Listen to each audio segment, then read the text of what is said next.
Hello everyone. मैं मीनाक्षी बजाज एक बार फिर आप सबका वेलकम करती हूँ अपने चैनल पर। मुझे उम्मीद है कि आप एक रेगुलर व्यूअर हैं जो कि सारे वीडियो लेक्चर्स को सुनते हैं। आजकल हमने जो सब्जेक्ट स्टार्ट किया है वो है बैंकिंग। हम सीख रहे हैं बैंकिंग सिस्टम इन इंडिया। आप पहुंचे हैं पार्ट 6 पर। पिछले सारे पार्ट्स के लिंक एक प्लेलिस्ट की फॉर्म में डिस्क्रिप्शन बॉक्स में प्रोवाइडेड है, तो सारे बैंकिंग सिस्टम को डिटेल में समझ लीजिए। आज हम डिस्कस करने वाले हैं कोऑपरेटिव बैंक्स के बारे में।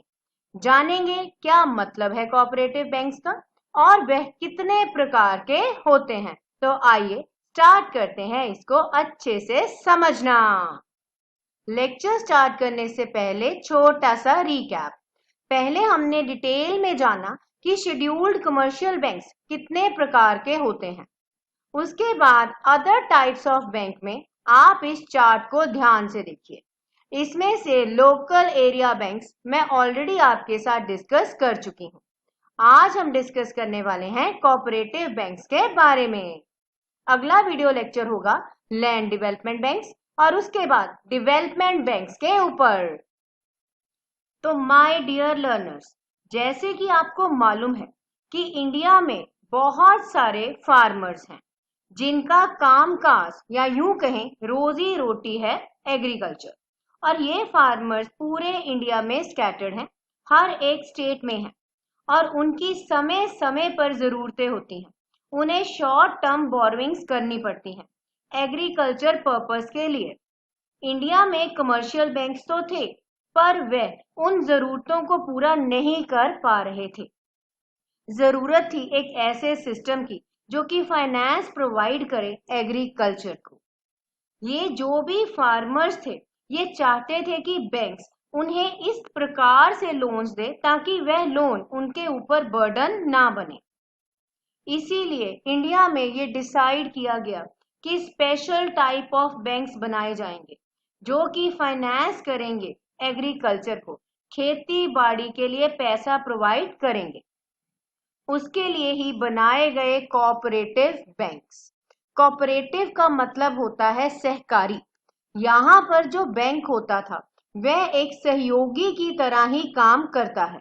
जिस तरीके से मिलकर जरूरत होती है हाथ बटाने वाले की, वही काम ये कोऑपरेटिव बैंक्स करते थे।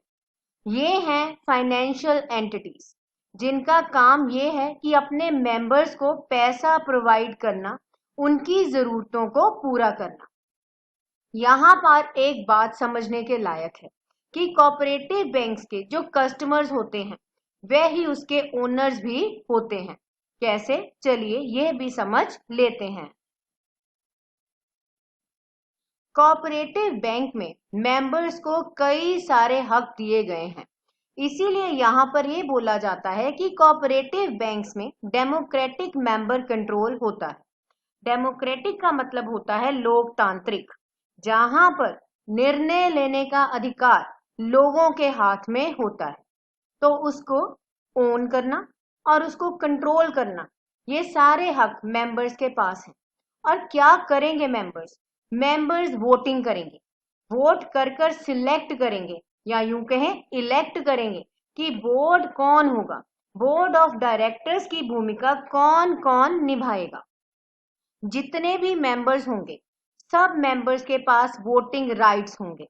इसका मतलब ये हुआ कि कोऑपरेटिव प्रिंसिपल होगा, सब लोग मिलजुल कर काम करेंगे एक सहयोगी की तरह। यहाँ पर आपको एक बात अच्छे से लर्न करनी है कि 1 पर्सन 1 वोट। सबके पास एक ही वोट होगी, कैपिटल उसने कंट्रीब्यूट की हो।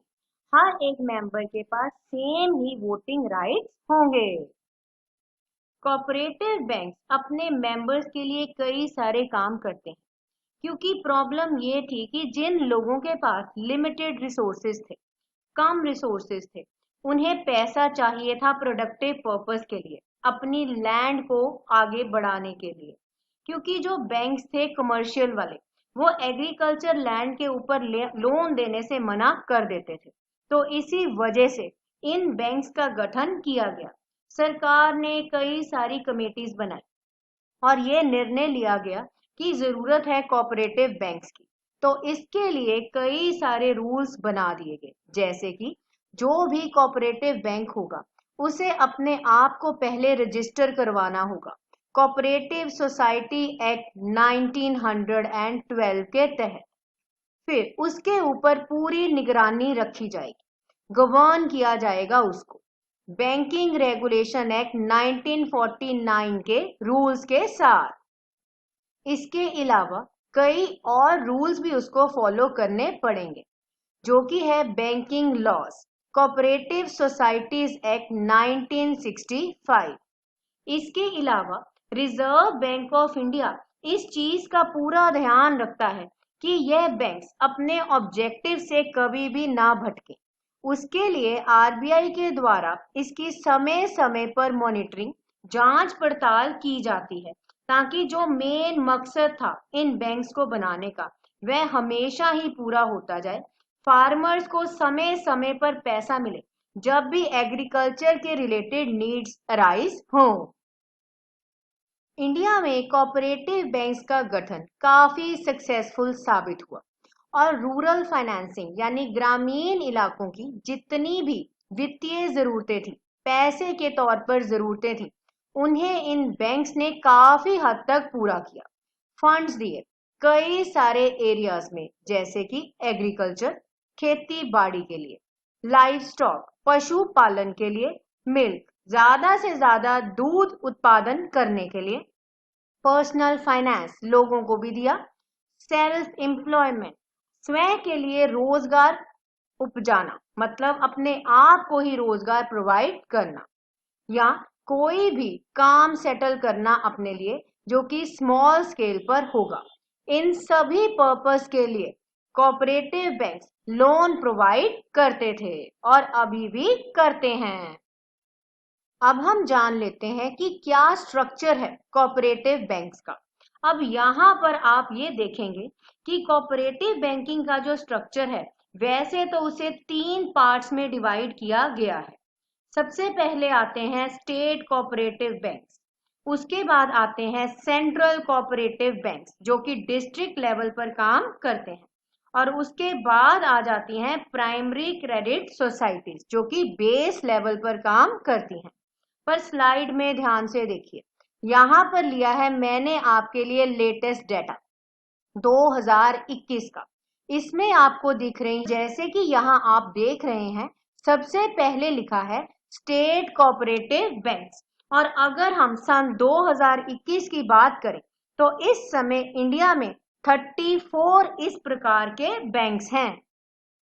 स्टेट कोऑपरेटिव बैंक्स, जैसे कि आपको बताया, एक अपेक्स बैंक है।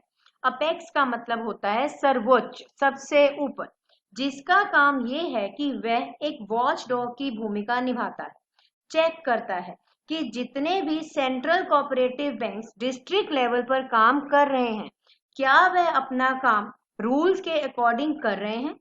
इसके अलावा जितने भी स्टेट कोऑपरेटिव बैंक्स होंगे वह फंड्स ऑब्टेन करेंगे शेयर कैपिटल, डिपॉजिट्स, लोन्स और ओवरड्राफ्ट्स के द्वारा। ये सब कुछ प्रोवाइड किया जाएगा रिजर्व बैंक ऑफ इंडिया से।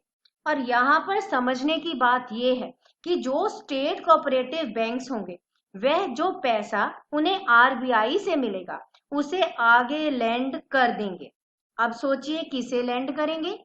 लेंड करेंगे सेंट्रल कोऑपरेटिव बैंक्स को और प्राइमरी सोसाइटीज को भी। यानी कि स्टेट कोऑपरेटिव बैंक्स कभी भी डायरेक्टली फार्मर्स को पैसा नहीं देते, ये चैनल की तरह काम करते हैं। अब स्टेट कोऑपरेटिव बैंक्स को 2 हिस्सों में डिवाइड किया गया है। सबसे पहले तो आते हैं शेड्यूल्ड स्टेट कोऑपरेटिव बैंक्स, जिसका नंबर है इंडिया में 23 बैंक्स। चलिए अब हम कुछ एक एग्जाम्पल्स डिस्कस कर लेते हैं। स्टेट कोऑपरेटिव बैंक्स, जैसे कि आपको बताया कि शेड्यूल्ड भी हो सकते हैं। अब शेड्यूल्ड कमर्शियल बैंक या शेड्यूल्ड स्टेट कोऑपरेटिव बैंक क्या होता है, ये ऑलरेडी मैं आपको पार्ट 1 में समझा चुकी हूँ। इन बैंक्स को नाबार्ड भी गवर्न करता है और ये बैंक्स सुपरवाइजर के तौर पर काम करते हैं और चेक रखते हैं जितने भी डिस्ट्रिक्ट लेवल पर बैंक्स काम कर रहे हैं उनका। एग्जाम्पल्स देखिए, Andhra Pradesh state cooperative bank. दूसरी example, Punjab state cooperative bank. तीसरी example, Meghalaya cooperative apex bank. Non scheduled state cooperative banks इस समय इंडिया में है 11। तो इस प्रकार से स्टेट कोऑपरेटिव बैंक्स कई सारी भूमिका निभाते हैं, गाइड करते हैं, सपोर्ट करते हैं और असिस्टेंस भी देते हैं डिस्ट्रिक्ट वाले बैंक्स को भी और प्राइमरी कोऑपरेटिव क्रेडिट सोसाइटीज को भी। हर प्रकार की हेल्प दी जाती है, उनकी मैनेजरियल कैपेबिलिटीज बढ़ाने की, उनकी ऑपरेशनल एफिशिएंसी को बढ़िया करने की, ट्रेनिंग देते हैं उनके स्टाफ को। इसके अलावा कई सारे इंसेंटिव्स भी उन्हें देते हैं और खास तौर पे ये ध्यान रखते हैं कि जो कोऑपरेटिव क्रेडिट स्ट्रक्चर है हमारे स्टेट में उसको वह अच्छे से चला पाएं और रूल्स की पालना करवा पाएं। अब स्टेट के बारे में तो डिस्कस कर लिया, अब डिस्कस करते हैं हम डिस्ट्रिक्ट के बारे में। डिस्ट्रिक्ट कोऑपरेटिव बैंक्स इंडिया में हैं 352। डिस्ट्रिक्ट कोऑपरेटिव बैंक्स के मेंबर बन जाती हैं प्राइमरी कोऑपरेटिव क्रेडिट सोसाइटीज और यह बैंक इन्हीं सोसाइटीज को पैसा प्रोवाइड करते हैं।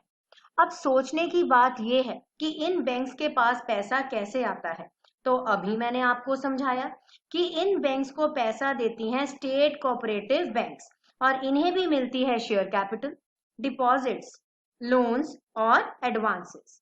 तो इसके अलावा ये जितने भी बैंक्स होंगे ये एक लोकल एरिया को सर्व करेंगे, अपने डिस्ट्रिक्ट को जितने भी पैसे की जरूरत है उन सर्विसेज को प्रोवाइड करेंगे और जरूरी ये देखेंगे कि जितनी भी पॉलिसीज हैं वह डिस्ट्रिक्ट लेवल पर अच्छे से इम्प्लीमेंट हों।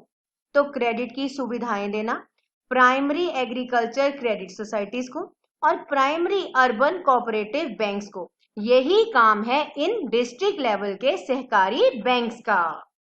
इसके बाद रिजर्व बैंक ऑफ इंडिया ने 2 और कैटेगरीज बना दी, शेड्यूल्ड अर्बन कोऑपरेटिव बैंक्स जो कि इस समय इंडिया में है 53।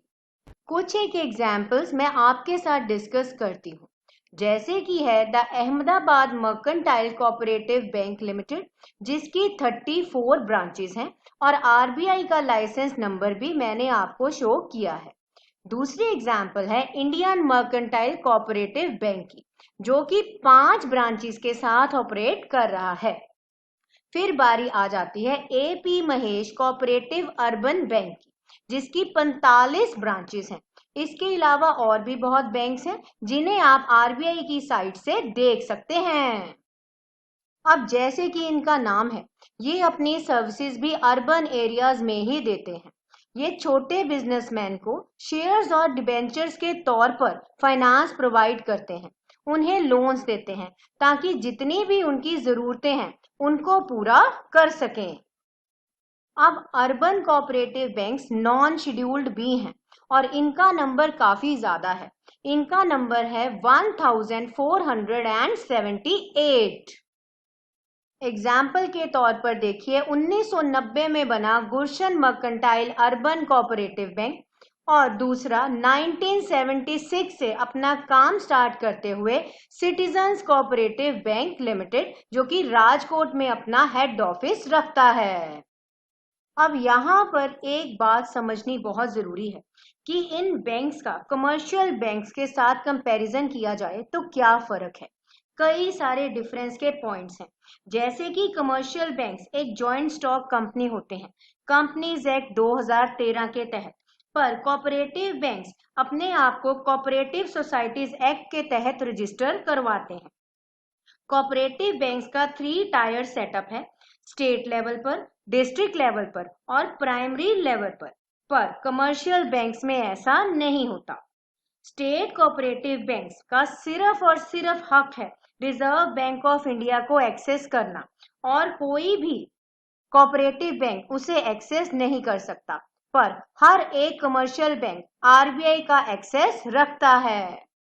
इसके साथ ही हमारा ये टॉपिक कंप्लीट हुआ। हम मिलेंगे बहुत जल्द एक नए वीडियो लेक्चर में। Thank you.